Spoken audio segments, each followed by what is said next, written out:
Hello and welcome to the Pawn Pro Pod. Today we have with us Bravo's customer Perry Lewin. We are so grateful that you are here with us today. Welcome to our podcast. Well, thank you for having me. It's great to be on, and this sounds like it's going to be a very interesting concept that you guys are doing, and thank you for reaching out. Yeah. Tell me a little bit, or just maybe give us an introduction, who you are, where you are, what your stores are called, how long you've been in the industry. Oh boy, all of that in a few seconds. Yeah. My name's Perry Not Lewin. a few seconds, as long as you want. Yeah. I'm Perry Lewin. I am the owner and operator, president of Decatur Jewelry and Pawn in Decatur, Illinois, which is about 180 miles south of Chicago, is where I actually grew up and got my business experience right out of college in the Chicago jewelry industry. I'm actually a third generation jeweler. My grandfather was a diamond setter in Antwerp, Belgium, and immigrated here in 1929. And my dad took over his jewelry business and expanded it right after World War II. When he came back, he was one of the lucky ones to do make it back. Started a family in Chicago, and then I started in the family business right after college in 1985, a long time ago. And I was in downtown Chicago, Michigan Avenue, they call it the Magnificent Mile, a jewelry store, a luxury, all that. And I was at a Chamber of Commerce meeting that I was on the board of directors of, and met a individual that kind of convinced me, this is the short end of it, convinced me to open up a pawn store in Decatur, Illinois. And my first two questions was, why would I want to open a pawn store when I'm a North Michigan Avenue jeweler? And two, where the heck is Decatur? From Chicago, I did not know. Long story short, 1993, we moved there, opened up, brand new, didn't know if it was going to last a week, a month, a year. And internet was not around at that time. Computers were just barely out on the market as ways of doing business. And it was an old desktop type of computer. And we started, opened up the pawn store in August 1993. And the only way we knew how to value items was to take all the paper advertisements from the Sunday paper. If you remember, the Sunday papers were about that thick, because this thick was all advertisements from Lowe's and Menards and Home Depot, Yeah. Ace Hardware and Spears and all of that. And we would keep all of those Sunday ads. And when somebody would come in with a brand new VCR, we'd be looking through the papers. Okay, the sales were $189. What am I going to loan them on? And that's how we did it. Yeah. I hate to date myself like that, but that's how we did it. And then the Orion Blue Books, or those big blue books, the hardcover books that they had for computers. We did that. And we would pick up the telephone. No cell phones. There wasn't even a cell phone back then. Right. God, am I that old, Tally? Am I that old? That's how, when my dad talks about being in the business, that's what he talks about too. Sears and Roebuck catalogs and memorizing those. We've been on for 4 minutes. I just learned like a ton about you that I've never known, and I feel like I've known you nearly my entire time in the pawn industry, which has been 14 years. So that's an awesome story. I didn't realize that you were a third generation jeweler. Yep, so I thought I still am in the jewelry business. So when this gentleman convinced me to move down to Decatur and start a pawn business, I said, all right, there's two things that I'm going to do. I'm going to make it very family orientated. I want bright lights. I want a clean store, and I am going to really push the jewelry end of it because I just don't want to be just a pawnbroker. I want to be able to give to the community a couple different ways. And we brought my jewelry knowledge into it, and that's kind of why he wanted me to run the business with him and for him. He was just an investor. But he'd come up once a month, and we'd go to dinner, and he'd look at the books, and so we had a good relationship, but he had nothing to do with the day-to-day operations. Hang on, let me turn this off. That's forgot to tell somebody I was on a Zoom call, and so he would come in once a month, and we go through the books and this, that, and the other. And I was able to mold the business the way I wanted to mold it. Very well lit, very well organized, and very family orientated. I was trying to change the way pawnbrokers do business. Not that we were doing pawnbrokers doing bad, but there's always that stigma and that image that Hollywood and the media always portrays. And I just wanted to change that. And I coined the phrase years ago, Decatur Jewelry and Pawn, changing the way pawnbrokers do business, was my tagline on my original business cards. And then the Illinois Pawnbroker Association took that tagline over. Tom Brown, the president at that time, really liked it. And so that's kind of how I started. And we just were winging it. We would call people, ask information. We made a lot of mistakes. And you just knew not to make that mistake again. Is basically how we started. And after day one, I realized we were going to be in business for a long time because people were knocking down the doors to get in the very first day. So we created a really good service. All right, am I back? Back. All right. Lost internet connection. And so we realized we created a really good service for the community. And I have some of my customers today that were my first customers in 1993. That's an amazing testament of the value that pawn shops give back to a community. It's amazing. My first customer through the door, number one on my pawn software at the time, is still a customer of mine today, 31 years later. Wow. Yeah. That's incredible. What are some of the most memorable ways that you've given back to your community? Oh, we do it in a number of ways. The most recent one is we do coffee with a cop.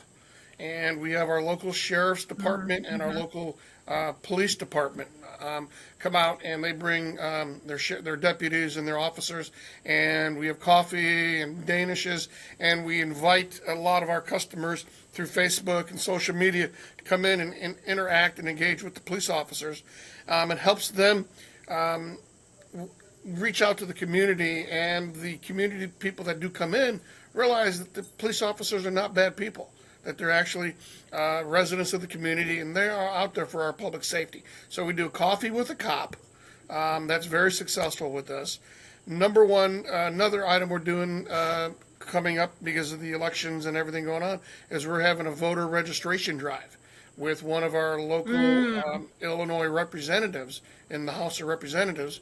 She's a voter registrar, and we're going to do a big public promotion and have a voter registration day at Decatur Jewelry and Pawn September 13th. Every Thanksgiving and Christmas, my staff, because they are so involved with the customers, they get to handpick 2 or 3 customers themselves, and for Thanksgiving and Christmas, and we give them full, ready-to-go Bob Evans Christmas or Thanksgiving meals. Everything from the turkey, the dressing, the green beans, the whole meal in a bag. And it's some of our customers that my employees really have a connection to and know that they are really destitute and really struggling to make ends meet from paycheck to paycheck. And so we offer them free Christmas and not Valentine's, but Thanksgiving meals. And I tell you what, they cry walking out the door with this meal. I'm going to cry listening to you talking about that. That's incredible. Yeah. Well, thank you. That's just a few of the I'm serious. things. That's amazing. And yeah. I remember growing up, my dad had like a number of stores, and a lot of them were in Vegas, and he would send all of the kids' bikes to the fire department. The fire department would repair the bikes, and then we would be in this huge auditorium that was like all Christmas decorated or holiday decorated. And he would bring in all the foster kids in Vegas, and they would all get to pick bikes and bring them home. That was like one of the most memorable things that stand out in my memory of like getting to be involved in, and just thinking this is so much bigger than a business. This is like people and lives, and I don't know. That just, Yeah, that's fantastic. especially during the holidays, I think that there's so much. Great Yeah, idea. it was really, really. I mean, we could have a podcast for 2 or Yeah. 3 hours just of the altruistic benefits that pawnbrokers give back to their community. Just from the Nick Fulton, the Bobby Moultons. Bobby Moulton with his annual music giveaway to the schools. Music instrument one. Oh, Yeah. it's amazing. And I go on and on and on about so many fantastic pawnbrokers that do this for the community. And that's the kind of message we got to get out to the media and let them know that we aren't the evil ones that you see on the media in Hollywood all the time. Yeah, I was thinking that, and as we continue to invite more people on, having people talk specifically about how they give back, because that's, I mean, so many pawnbrokers, that's like the backbone of their business too, is giving back to the community. But it's the story that's not told, and it needs to be told more and for longer and in more places. So Absolutely. I totally agree with that. Okay. So you've been in business a long time. What is maybe the greatest challenge as a business owner or an operator or a leader that you've faced and overcame? The greatest challenge I've ever had, and most pawnbrokers probably would agree on this, is keeping fluid financing available, keeping the cash flow going. Because you never want to put a sign on the front door, no loans today, sorry. You never, ever want that sign on your front door. And so what I did is I learned you don't go to a bank or you don't go to a politician the minute you need them if you don't know them. You have to develop relationships way ahead of time. So I had gone and gotten my mortgage from my residence at this bank. And I knew in a few years I was going to buy out my partner. It was a mutual agreement that I was going to buy him out after we started. And we still remained friends until his death a couple of years ago. And we did a lot of other business things together. So we really remained financially solvent with each other and great friends.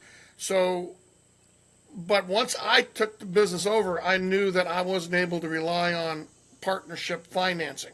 I had to go get my own financing.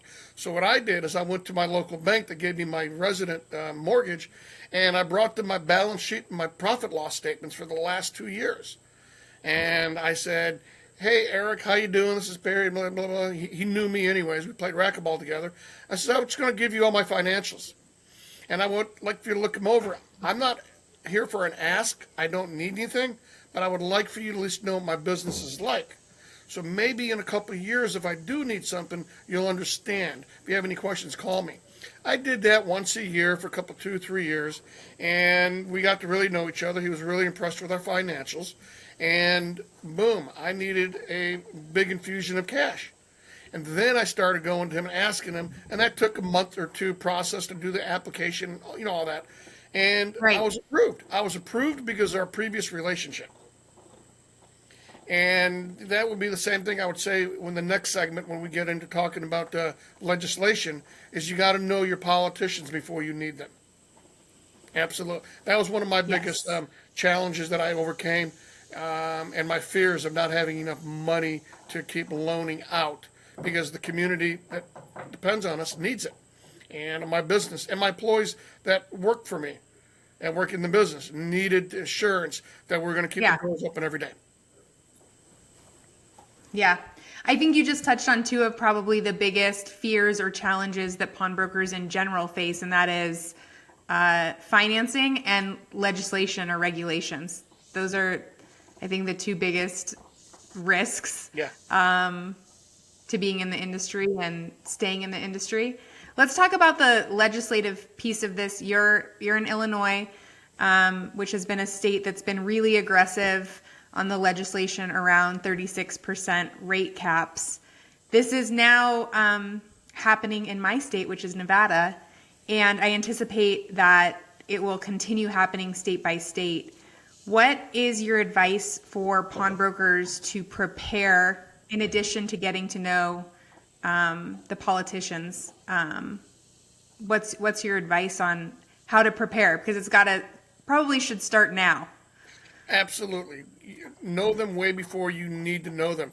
Go to their fundraisers, go to their golf outings, go to their pancake breakfasts, go to their events. Show up when you don't even want to. Like I got one the other day, 4:30 to 6:30 at our local library, and I was like already on the way home. I was going to go out on my boat with my wife, and we already had an evening plan. And I called her and I says, "Honey, I got to go attend this. I apologize. I'll be home after 6:30. We'll do this another night."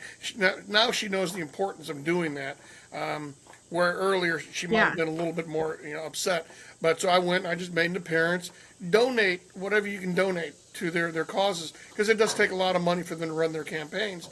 And find a politician that is pawn friendly. Not all of them are going to be pawn friendly. You've got to find one that understands your business.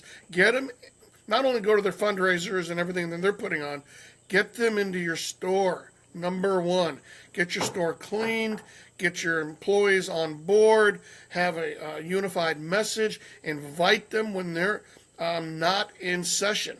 And it's so important to get them in, to give them a tour through the store, behind the scenes, show them the small dollar loans you're doing, 25, 10, 50, whatever. Let them engage with your customers. That's probably the most important thing I can actually tell people to do. And get involved on a personal level where they know your cell number and you have their cell number. Because if you have to go through their administrative staff, you're not going to be as effective. I could call. Oh my God! I was going to do this at the National Expo in Vegas last month. I won that award for the pawn image, and up on stage. And my message is this legislative, because we went through it in Illinois. Kelly Swisher was instrumental. All the great pawnbrokers in Illinois, we did a really good job. But Kelly Swisher really spearheaded this. But we had help inside the legislative chambers from our legislators that we personally knew. They were texting us and saying, "Hey, I got a question. I'm going to send somebody out in the hallway. Will you answer this for them? Because we're getting ready to vote on your bill." And so the one-on-one connection was absolutely the instrumental part that really saved Illinois. And so at the National, when I was accepting that award, I tried to get the IT team to get my representative on a Zoom call on the stage screen in back of me. And I was going to have him introduce themselves and congratulate the NPA for what we've done in the IPA. And he was willing to do that. It would have been so cool to get the Illinois State Representative on the big screen in back of us and saying, "Hey, you guys are doing great work." So to have that kind of relationship is paramount to your success in Las Vegas. Every single one of you need a great relationship. I just want to mention, too, for people that are listening, Illinois is a low interest rate state. I would say Nevada is a mid interest rate state. So this isn't targeting, really like on the higher end interest rate states. This is going to affect, I think, every state at some point will be faced with having to defend for your livelihood the importance of pawn shops and how it's different and how it shouldn't be rate capped at 36%.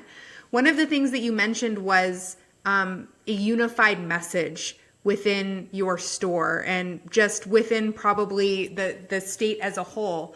And it should be industry-wide how we talk about pawn. What was your unified message within your store? Our unified message through Illinois in our store is Kelly Swisher really coined this, is just say pawn. Just say pawn. I know it is a loan. We really do give a loan. But the difference between us and all other lenders, and this, is we're a non-recourse loan.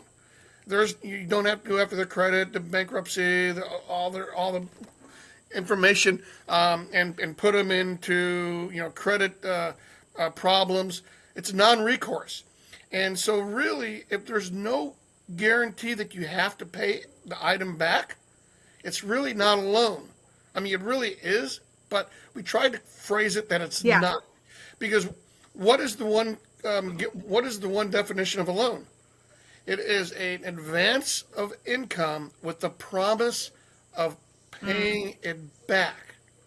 That is what a loan is. Right. Every title loan, payday loan, commercial loan, everything. There is a Right. signature and a promise to pay it back. And if you don't, you're going to go into bankruptcy, or your credit is going to be dinged, or you're going to get a lien on your assets, whatever it is. With a pawn, there is no recourse. There is no promise to pay it back and no guarantee that you have to.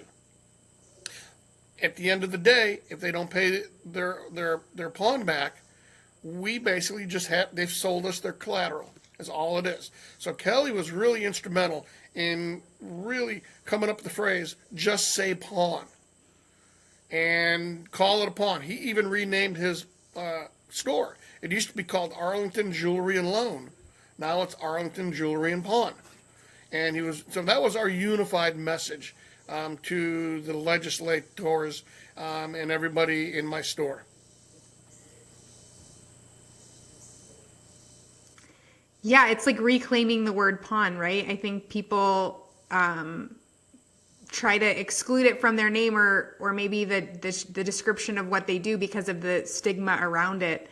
But I like that unified message, and I like, pawn is pawn. There is no other definition. It really can't be construed to be anything other than non-recourse, and it has to be excluded in the education that goes along with that is just so critical. So I think that that's really helpful, that unified message. And then another one we were really hammering is our average loan amount that pawns shops and pawn stores do around the country. My average loan is $175. And, in California, I know you have, you probably have some higher and lower, but national average is about $175. There's no other industry out there that loans this low amount of money and can expect to stay in business at 36% APR. They really can't. And so that was another message that we really hammered to the legislators, that on $175 loan at 3% interest, we are going to make this amount of money. Well, at $15 to $20 an hour labor cost and all of our business expenses, we're already in the hole if we do 3% on $150 or $175 loan. Once we got that message out to them and they started understanding it, that is when we started turning the tide more into our direction and our favor.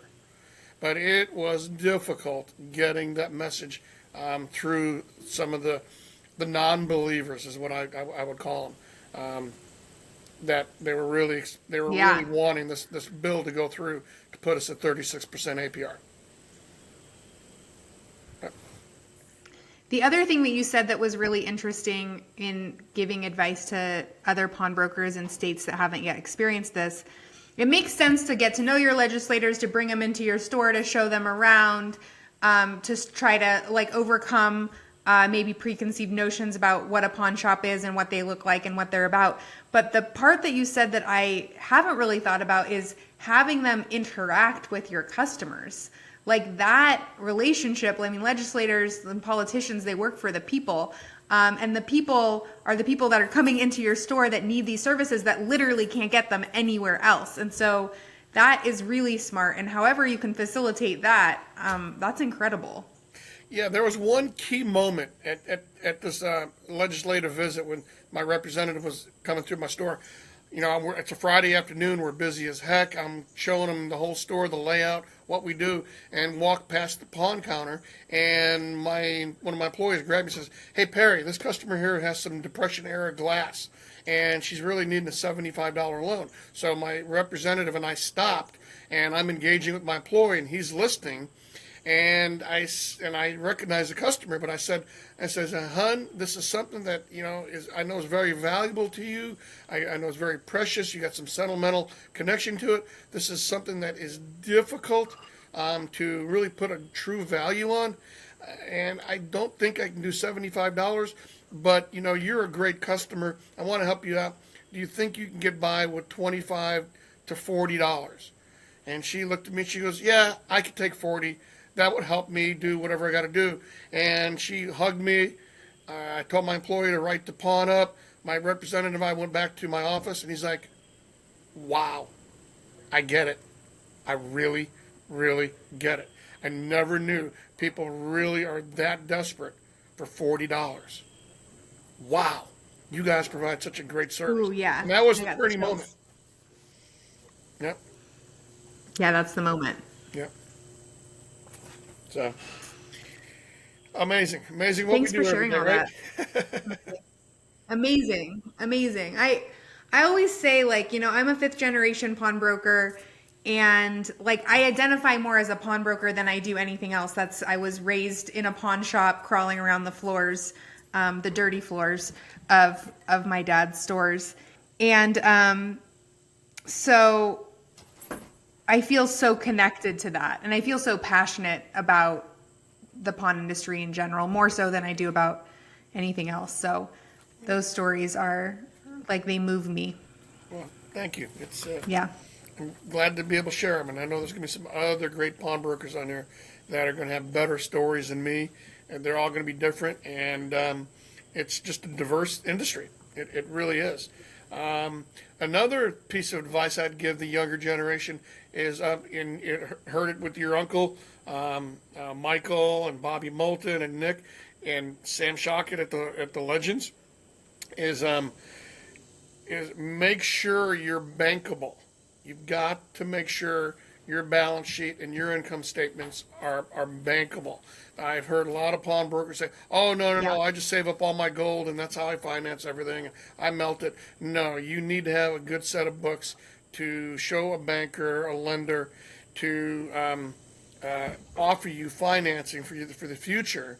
And like I said before, make sure you get your financing lined up before you need it. Always have a revolving line of credit, even when you don't need it. Have it available, because you don't know when the next $50,000 deal is going to walk in, and you just need to be able to pick up the phone and say, if Tally's my banker, say, "Hey, Tally, can you dump $50,000 into my bank account? I got a big order coming in today I got to take care of." And boom, it goes in. You've got to be bankable. That'd be my number one. Right. And always Gotta be be bankable. looking for your future. Don't run it as a hobby. Run it as a business. And be as flexible as you can with your customers. By the end of the day, you have to make a profit. You have to put money away for yourself. You have to put money away for emergencies for the business. And you have to always be thinking of the next year or the next 2 years. Like right now, I'm thinking of 2025, and all my managers are thinking of 2024. Yeah. That's the way a successful business owner does. I'm thinking what I'm doing in 2025. Always be thinking ahead. Yes. And delegate. Put people in your business that you trust. Train them the best way you can. Go to all the conventions, all the seminars, all the regionals, the nationals, the state associations, the continuing education. Get involved. And you will have such a wealth of knowledge. And Tally, you'll attest to this. Majority of your information comes from just one-on-one engagement with your customers. Just interacting, Yeah. either at the booths, online, or in person. Yeah. Or You got to telephone. show up. Exactly. You have to Yeah. be involved. Yeah. Yep. All right. To wrap things up, I've got one. I try to keep these not Bravo. I don't want to talk about Bravo the whole time. But what is one piece of advice? How long have you been on Bravo? Has it been like 5 years, 3 years? January 2022. So it's been about 2.5 years. January 2022. Yeah. Okay. 2.5 years. What would be a piece of advice that you have for somebody that's either like just transitioned over or maybe in onboarding? What's one piece of advice that you have for somebody that's coming to Bravo? Get involved. If you're on Facebook, get involved with the Bravo Chat for Pawnbrokers. That's a very, very informative group. Get to know your few IT people that give you support.